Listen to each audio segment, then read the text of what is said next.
سورہ یوسف کا ذکر فرمایا ہے، اور ارشاد فرمایا جا رہا ہے کہ الف لام را یہ حروف مقطعات ہیں۔ فرمایا تلک آیات الکتاب المبین، یہ آیتیں ہیں کھلی ہوئی روشن کتاب کی۔ فرمایا انا انزلناہ قرآنا عربیا لعلکم تعقلون، بے شک ہم نے قرآن کو عربی میں اتارا ہے تاکہ آپ لوگ اسے خوب سمجھ لیں۔ ارشاد فرمایا جا رہا ہے نحن نقص علیک احسن القصص، ہم بیان کرتے ہیں آپ سے ایک بڑا ہی پیارا قصہ۔ احسن القصص، قصوں میں سے ایک بڑا پیارا قصہ، بما اوحینا، تاکہ ہم اس قرآن کے ذریعے جو ہم نے آپ کی طرف نازل کیا ہے، ہم ایک پیارا قصہ آپ سے بیان کرتے ہیں۔ وَإِن كُنتَ مِن قَبْلِهِ لَمِنَ الْغَافِلِينَ، اگرچہ اس سے پہلے آپ اس کی خبر رکھنے والوں میں سے نہ تھے۔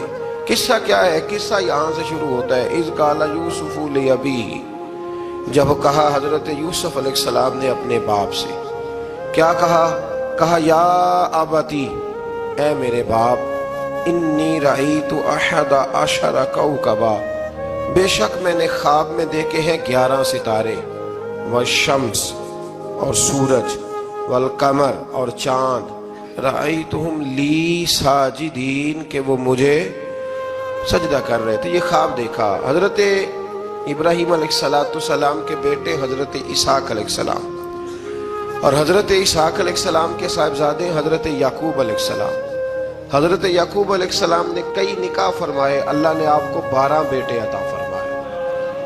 2 بیٹے تھے آپ کے، حضرت یوسف علیہ السلام اور حضرت بنیامین علیہ السلام، جو ایک والدہ سے تھے۔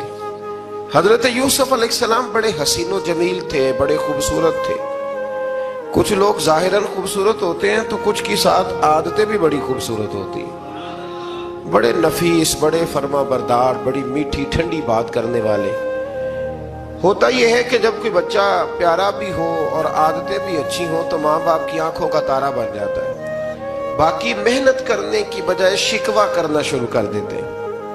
تو حضرت یوسف علیہ السلام کے والد حضرت یعقوب علیہ السلام اپنے بیٹے سے بڑا پیار کرتے تھے۔ اور آج اس واقعے میں آپ کو یہ بھی سمجھ آئے گی کہ ساری زندگی لوگوں نے ماں بیٹے کا پیار بیان کیا ہے، یہ وہ واقعہ ہے جس نے باپ بیٹے کا پیار بیان کیا اور انوکھے انداز میں بیان کیا۔ یعنی باپ اور بیٹے کے پیار کا بھی کوئی شخص کسی جگہ تصور کر سکتا، اسے ماپا اور تولا جا سکتا نہیں ہے۔ تو حضرت یعقوب علیہ السلام کے صاحبزادے تھے یوسف علیہ السلام، آپ بڑا پیار کرتے تھے، تو باقی بھائی تھوڑا حسد کرنے لگے، انہیں جلنا شروع کر دیا۔ حضرت سیدنا یوسف علیہ السلام ایک دن فرمانے لگے اپنے والد سے کہ ابا جی میں نے خواب دیکھا ہے کہ 11 ستارے، سورج اور چاند مجھے سجدہ کر رہے ہیں۔ قال یا بنی لا تقصص رؤیاک علی اخوتک، کہ بیٹا اپنا خواب اپنے بھائیوں سے نہ بیان کرنا، اپنا خواب اپنے بھائیوں سے نہ بیان کرنا، فَيَكِيدُوا لَكَ كَيْدًا، ہو سکتا ہے وہ تیرے خلاف کوئی سازش رچے۔ کیوں رچے؟ اس لیے کہ ان الشیطان للانسان عدو مبین، بے شک شیطان آدمی کا کھلا ہوا دشمن، وہ ہر وقت وسوسہ اندوزی کرتا ہے، تو لہٰذا بھائیوں سے بات بیان آپ نے نہیں بیان کی۔ آہستہ آہستہ نا وہ حسد بڑھتا، حسد بہت بڑی بیماری ہے۔ اگر نبیوں کے بیٹوں میں ہو سکتا ہے تو عام انسانوں میں کیوں نہیں ہو سکتا؟ انبیاء کے بیٹے اگر کر سکتے ہیں تو عام لوگ بھی۔ آپ جب کسی شخص کو دیکھیں نا کسی کے بارے میں کچے جملے بول رہا ہے، کمزور بات کر رہا ہے، تو پہلے اچھی طرح ٹٹول لیں کہ حق بیان کر رہا ہے یا صرف حسد کے بیچ رہ کے گفتگو کر رہا ہے۔ بہت بڑی بیماری ہے۔ انہوں نے ایک چال بنائی 10 نے مل کے کہ اس طرح کریں کہ ان کو کوئی سخت سزا دیں، انہیں قتل کر دیتے ہیں۔ پھر کہنے لگے مارتے نہیں، کنویں میں پھینک دیتے ہیں۔ حضرت یعقوب علیہ السلام کی بارگاہ میں حاضر ہوئے تو حاضر ہو کے عرض کی کہ ہم سیر کرنا چاہتے ہیں، تو ہمارا بھائی یوسف بھی تو ہمارا بھائی ہے نا، ہمارے ساتھ بھیجیں، وہاں کھیلے گا، کودے گا، کھائے گا، پیے گا۔ حضرت یعقوب علیہ السلام نے فرمایا نہیں، مجھے ڈر لگتا ہے کہ کہیں میرے یوسف کو کوئی تکلیف نہ پہنچ جائے۔ کچھ ایسے ہوتے ہیں جنہیں جدا کرنے کو دل ہی نہیں کرتا کہ وہ جائیں نہ۔ کئی دفعہ بعض بچے نالائق ہوتے ہیں، وہ جدا ہوتے ہیں، لیکن ان کو جدا کرنے کو دل ہے۔ لیکن حضرت یوسف تو لائق بچے تھے نا اپنے والد کے، ان کا بھی نہیں ارادہ تھا۔ بھائی لے گئے اور لے جا کر کے حضرت یوسف علیہ السلام کو پہلے بہت زیادہ مارا، پھر حضرت یوسف علیہ السلام کا کرتا اتار کے ان کے ہاتھ باندھے، پھر بڑے بھائی نے یہودا نے رسی کے ساتھ باندھ کے کنویں میں لٹکا دیا، اور پھر جب درمیان میں پہنچے تو پھر رسی کو کاٹ دیا۔ حضرت یوسف جب گرے پانی میں آواز آئی تو ہنسے۔ مفسرین نے لکھا ہے کہ اللہ تعالیٰ نے حضرت جبریل امین کو بھیجا، فرمایا جاؤ میرے یوسف کو پکڑ کے نا تو احتیاط کے ساتھ نیچے رکھ دو۔ حضرت یوسف کو رکھ دیا گیا۔ 3 دن اور 3 راتیں جناب یوسف کنویں میں رہے۔ بچانے والا زیادہ بڑا ہے، محفوظ رکھنے والا زیادہ طاقتور ہے۔ 3 دن اور 3 راتیں کنویں میں رہے۔ انہوں نے کیا کیا کہ حضرت یوسف کا کرتا چونکہ اتار لیا تھا، 2 کرتے انہوں نے پہنے ہوئے تھے۔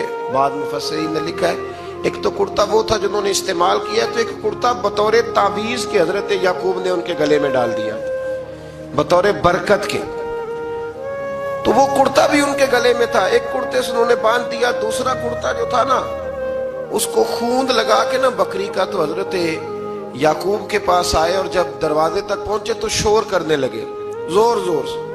حضرت یعقوب پریشان ہو کے باہر آئے، چونکہ وہ بکریاں بھی ساتھ لے کے گئے تھے، بکریاں چرایا کرتے تھے، تو کہا بکریوں کو بھیڑیا تو نہیں پڑ گیا؟ تو کہنے لگے حضور بکریوں کو تو نہیں پڑا، پر حضرت یوسف کو لے گیا ہے۔ اور حضرت یوسف علیہ السلام شہید ہو گئے۔ حضرت یعقوب علیہ السلام نے نا وہ کرتا دیکھا تو کرتا دیکھ کے فرمانے لگے بڑا سیانہ تھا بھیڑیا، یوسف سارا کھا گیا ہے پر کرتا کسی جگہ سے پھٹا بھی نہیں۔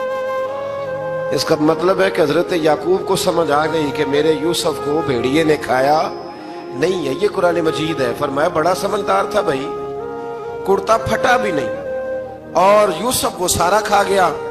اب یہ روز وہاں بکریاں چرانے جاتے تھے، یا جناب یعقوب تو رونے لگے تو بھائی روز جاتے تھے، جھانک جھانک کے دیکھتے تھے کہ یوسف ہے کہ نہیں۔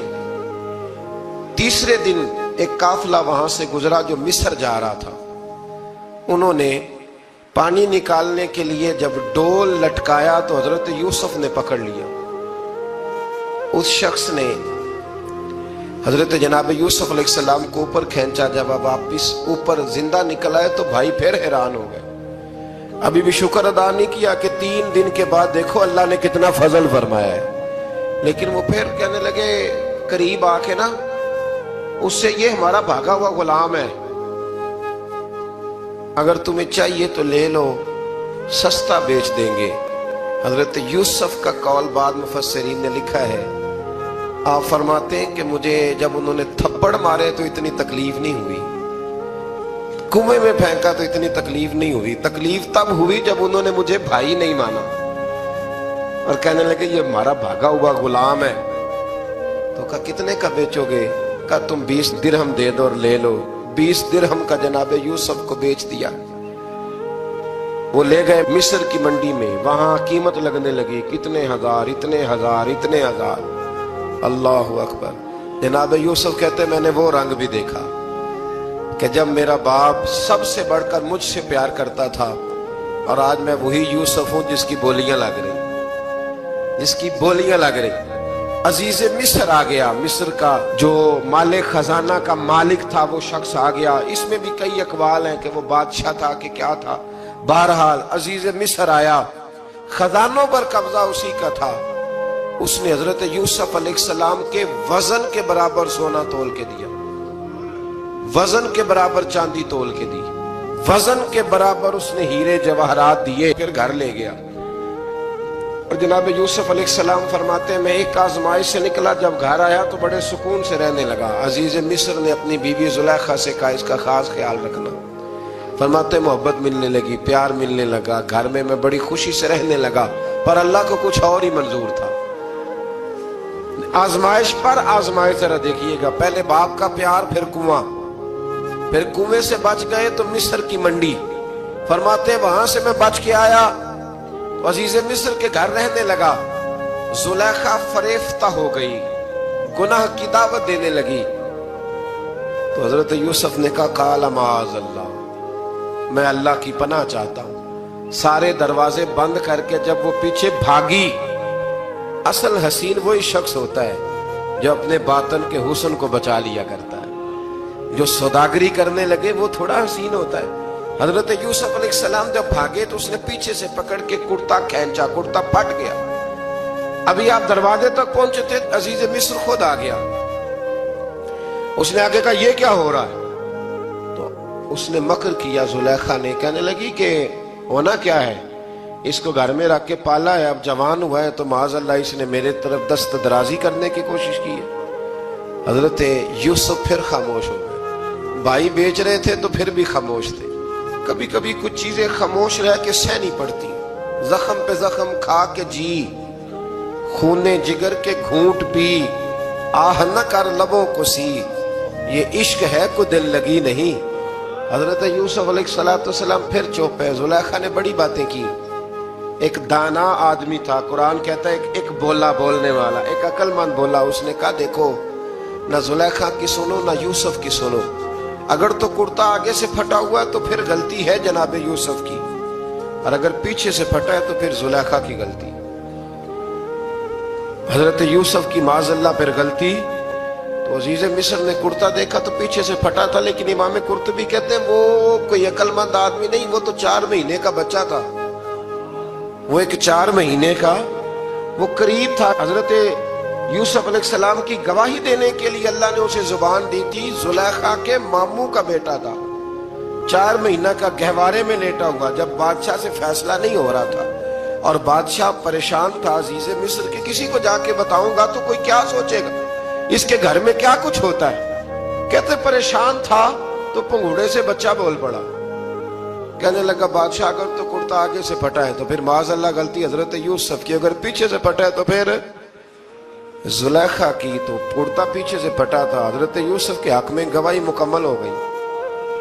اب آہستہ آہستہ نا دربار میں محل میں بات پھیلنے لگی، تو بیویاں کہنے لگی اوہو زلیخا تو ایک غلام پہ عاشق ہو گئی ہے، ایک غلام پہ۔ تو زلیخا کہنے لگی تو اجے میرا محبوب نہیں ڈٹھا۔ یہ رٹے ڈالنے والے دیکھتے نہیں اور دور کھڑے رہ رہ کے کہانیاں سناتے رہتے۔ اس نے کہا تو نے ابھی دیکھا نہیں نا، تو نے ابھی، تجھے کیا پتا ہو کہ ماجرا کیا ہے؟ تو کہنے لگی نہیں تو غلام پہ۔ اس نے کہا چلو تجربہ کراتی ہوں۔ ساری عورتوں کو بٹھایا، ہاتھ میں ایک ایک سیب دیا، ایک ایک چھری دی، اور جب پوری تیاری ہو گئی پھل کاٹنے کی عورتوں کی تو جناب یوسف سے کہا ذرا جھلک تو دکھاؤ۔ تو حضرت یوسف نے جب جھلک دکھائی تو قرآن کہتا ہے سیب کاٹنے کی بجائے ہاتھ کاٹ لیے، اور کہنے لگی اوہو یہ کوئی بشر نہیں، یہ تو کوئی فرشتہ ہے، یہ کوئی فرشتہ ہے، یہ تو کوئی اللہ تبارک و تعالیٰ کی طرف سے آنے والا کوئی کرامت والا، عزت والا، شان والا فرشتہ ہے۔ حضرت زلیخا کہنے لگی سمجھ آئی ہے پھر تو مجھ پر شکوہ کرتی تھی۔ تو اب وہ بات بھی آہستہ آہستہ پھیلنے لگی کہ حضرت یوسف علیہ السلام کی غلطی نہیں، غلطی زلیخا کی۔ اب بادشاہ نے زلیخا سے کہا کہ اگر تو میں تیری بات کروں تو تیرے ساتھ میری بدنامی کا بھی ڈر ہے، کیا کریں؟ طے یہ پایا کہ حضرت یوسف کو جیل میں ڈال دیا جائے۔ پہلے بھائیوں کے تھپڑ، پھر کنواں، پھر مصر کی منڈی، پھر زلیخا کا الزام، اور پھر باری آ گئی جیل جانے کی۔ حضرت یوسف علیہ السلام کو جیل میں، کچھ نے لکھا ہے 12 سال جیل میں رہے، جیل میں ڈال دیا۔ حضرت یوسف علیہ السلام جیل میں کیا کرتے؟ واعظ فرماتے، تبلیغ فرماتے، لوگوں کو اللہ کی توحید کی دعوت دیتے۔ وہاں جیل میں نا ایک شخص نے خواب دیکھا، اس نے دیکھا کہ میرے سر پہ نا پرندے کھا رہے۔ تو حضرت یوسف کہنے لگے اس کی تعبیر یہ ہے کہ تجھے قتل کیا جائے گا، اور تیری لاش کچھ دیر پڑی رہے گی تو پرندے تیرے سر پہ آ کے بیٹھیں گے، یہ تعبیر ہے۔ ایسا ہی ہوا، واقعی وہ شخص قتل ہو گیا۔ ایک شخص نے دیکھا کہ وہ شراب کشید کر رہا ہے، اس نے بھی تعبیر پوچھی تو آپ نے فرمایا تو اپنے بادشاہ کو پلائے گا۔ محسوس ہوتا ہے کہ اتنی دیر تک شراب ناجائز نہیں تھی، تو اس کو شراب پلائے گا، یہ اس کی تعبیر ہے۔ وقت گزرتا گیا. وقت جو ہوتا ہے نا، وقت یہ خود بخود لوگوں کی بے گناہی ثابت کر دیتا ہے. ایک وقت میں نا پراپوگنڈا ہوتا ہے تو ہر آدمی پراپوگنڈے کا شکار ہوتا ہے. پھر جب وقت گزرتا جاتا ہے تو خود بخود وقت کا گزرنا کچھ چیزوں کا خود بخود حل بن جاتا ہے. حضرت یوسف علی نبینا علیہ السلام کو جب 12 سال بیت گئے تو بادشاہ نے، عزیز مصر نے خواب دیکھا. اس نے خواب دیکھا کہ 7 موٹی تازی گائیں دبلی پتلی گائیں کو کھا گئی، اور 7 خشک بالیاں ہیں اور 7 سرسبز و شاداب بالیاں ہیں. اپنے وزیر سے کہنے لگا کوئی تعبیر والا بندہ ملے. اس نے کہا کہ ایک بندہ ہے جس کی تعبیریں بڑی سچی ہیں. کہا وہ کون؟ کہنے لگے جناب یوسف. تو قید خانے میں پیغام بھیجا حضرت یوسف کو کہ خواب کی تعبیر بتائیں. تو جناب یوسف نے یہ نہیں کہا پہلے مجھے باہر نکالو، یہ نہیں فرمایا. فرمایا تعبیر یہ ہے، یہ 7 خشک بالیاں دیکھی ہیں نا، اس کا مطلب ہے کہ 7 سال تنگ دستی رہے گی، اور 7 سرسبز بالیاں دیکھی ہیں تو پھر 7 سال اللہ خوشحالی دے دے گا. اور فرمایا یہ جو تم نے گائیں دیکھی ہیں موٹی تازی وہ کھا گئی، فرمایا اس کی تعبیر یہ ہے کہ کوشش کرنا کہ جو تمہارے پاس دن یہ چل رہے ہیں جن میں سرسبز و شاداب ہے کھیتیاں، تو 7 سالوں کے لیے اناج جمع کر لینا، بالیوں کے اندر ہی رہنے دینا، باہر نہ نکالنا. اور پھر اگلے جو خشک سال ہوں گے نا، وہ یہ جو جمع پونجی کی ہوگی نا، اس کی برکت سے وہ 7 سال آسانی سے. اس پر ہمارے مفسرین نے لکھا ہے، اس آیت پر صوفیاء اور بزرگ تو کہتے ہیں نا سارا اللہ کے راستے میں دے دو، یہ بھی بات اچھی ہے. لیکن اگر کوئی اپنے بچوں کے لیے آنے والے وقت کے لیے کوئی چیزیں سنبھال کے رکھے تو یہ بھی سورہ یوسف سے ثابت ہے. یہ بھی سورہ یوسف سے، تو یہ بھی کوئی ایسا فعل نہیں ہے جس پر کوئی شخص تنقید کر سکے. آمدام برسر مطلب حضرت یوسف نے جب تعبیر بتائی تو بادشاہ کہنے لگا کہ انہیں باہر نکالو. آپ فرمانے لگے میں نہیں نکلتا بھائی، نہیں نکلتا میں جیل سے، یہی ٹھیک ہوں میں. آپ کیوں نہیں نکلتے؟ کہنے لگے پہلے اعلان کر کے لوگوں کو بتا کہ میں بے قصور ہوں. وہ جو تو نے پراپوگنڈا کیا نا اپنے منہ سے اعلان کر. اس نے جناب زلیخا کو بلایا، ان عورتوں کو بلایا. وہ عورتیں ساری سامنے آئیں، انہوں نے گواہی دی کہ یوسف تو بے گناہ ہے. پر سال کتنے لگ گئے؟ اللہ اکبر، 12 سال لگ گئے. یقین کریں کچھ لوگوں کو یہ ثابت کرنے میں نا کہ میں ٹھیک ہوں زندگی بیت جاتی ہے، اور میں تمہارا خیر کا ہوں زندگی بیت جاتی ہے. لوگوں کو ہوش تب آتی ہے جب مزار پر چادر ڈالنے کا ٹائم آ جاتا ہے، ہوش تب آتی ہے، لیکن پھر ہوش کا کوئی فائدہ. 12 سال کے بعد بادشاہ نے ان کو بلایا اور کہنے لگا کہ یہ جو خواب میں نے آپ کو سنایا اب کرنا کیا ہے؟ تو حضرت یوسف کہنے لگے تم سے کچھ بھی نہیں ہوگا، اگر کچھ کرنا ہے تو پھر یہ خزانے کی ذمہ داری میری لگاؤ. اگر کوئی قابل آدمی ہو تو وہ آگے بڑھ کے بات کر سکتا ہے. یہاں ہر بندہ ہی آگے بڑھ کے کہتا ہے مجھے دے دو ڈیوٹی، لیکن قابل ہو تو وہ آگے بڑھ کے بات کرے اور سمجھے کہ میرے علاوہ کسی کے لیے مشکل ہے تو پھر وہ آگے بڑھے. حضرت یوسف نے جب کہا تو انہوں نے آپ کو وزیر خزانہ بنا دیا. پھر ایک وقت آیا کہ وہ عزیز مصر ہی بن گئے. قحط پڑ گیا، جب مصر میں قحط پڑا تو دائیں بائیں بھی قحط پڑا. کنعان کے آپ رہنے والے تھے، وہاں بھی قحط پڑا. حضرت یعقوب بیٹے کی یاد میں رو رو کے تو آنکھوں کی بینائی چلی گئی. اور یارو باپ بھی بڑا ہی پیار کرتا ہے، بڑا ہی پیار کرتا ہے، بڑا ہی. پتہ ہے باقی تمہیں تحفے دیتے ہیں، باقی تم سے محبت کرتے ہیں، تو باپ تو بیٹے کو اپنی جوانی دے دیتا ہے، اپنی جوانی اپنے بیٹے کے نام کر دیتا ہے. باپ بھی بڑا ہی پیار کرتا ہے. سنگیو کوئی نہیں تول سکتا. بچے ایسے گھوم رہے ہوتے ہیں نا ابا جی کے سامنے، تو ان کا اٹھنا بیٹھنا چلنا ہی بڑا پیارا لگتا ہے، کا آنا جانا ہی بڑا پیارا لگتا ہے. باپ کا تو قد روز اونچا ہوتا ہے کہ اللہ نے مجھے لال عطا فرمایا. حضرت یعقوب کی آنکھوں کی بینائی چلی گئی رو رو کے. بھائی حضرت یوسف کے جب قحط پڑا تو انہیں پتا چلا کہ ایک واحد شہر مصر ہے جہاں گندم سٹاک ہے، جو کہ حضرت یوسف کو پتا تھا. خواب بادشاہ دیکھ چکا تھا تو آپ نے مال 7 سالوں کے لیے جمع کر لیا. اب بھائی آئے، اللہ اکبر، دشمن سامنے نظر آئے، مخالف حاسد، تو پھر انسان ٹھہرا رہے اور انسان کمزور نہ ہو، طاقتور ہو. اتنا طاقتور ہو کہ حکمران ہی بن گیا ہو. ذرا نبیوں کے حوصلے بھی دیکھ لو.